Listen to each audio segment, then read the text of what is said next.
Si ho he de resumir amb un parell de paraules, diríem que bastant dolenta, la veritat.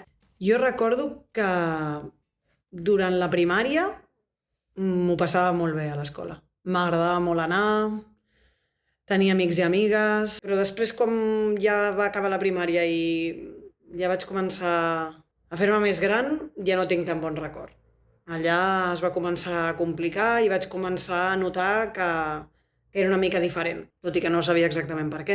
Recordo la meva experiència a l'escola molt positiva, amb gent que vaig conèixer que estic molt contenta de dir que encara són els meus amics i les meves amigues, que tenim un grupet que és molt maco i amb gent que, bueno, una de les meves millors amigues és una amiga de l'escola, no? Crec que això no ho pot dir tothom, vull dir que en aquest sentit crec que vaig trobar gent que realment em va ajudar a trobar el meu camí, que m'acceptava com era, no? I que no em va fer sentir exclosa. I crec que és important també remarcar que sempre hi ha algun company que et fa la guitza, no? I que, bueno, doncs que aquestes coses també crec que són parts del procés de l'aventura, de fer-se gran. Doncs mira, la meva experiència a l'escola va ser molt dura, bàsicament perquè vaig patir molt de bullying i em vaig sentir molt sola durant tota la meva infància. També com estava molt deprimida pel bullying i tot això, treia molt males notes.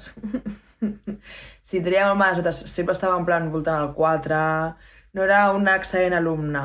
No era excel·lent alumna no perquè no tingués capacitats, és perquè no... Estava tan trista que no donava més de mi. L'escola em transmet uns records una mica agredolços, no? Per una part sé que estava vivint una infància, no tenia masses responsabilitats, m'ho passava molt bé amb els meus amics, jugava molt, llegia molt, que m'agradava moltíssim, però per altra banda tenia problemes a classe perquè rebia bullying per part dels companys, que se'n reien de mi pel fet de ser xinès. Per una banda vaig aprendre moltíssim i vaig fer bons amics que tinc la sort d'avui en dia encara conservar, però també és veritat que va ser una època de moltes desigualtats i aquestes desigualtats les veia molt bé a classe. La meva experiència a l'escola no va ser massa bona. Jo vaig anar a un col·le religiós i separaven nois i noies. I jo de P3 a P5 em portava molt bé o tenia molts amics que van haver d'anar al col·le de nois.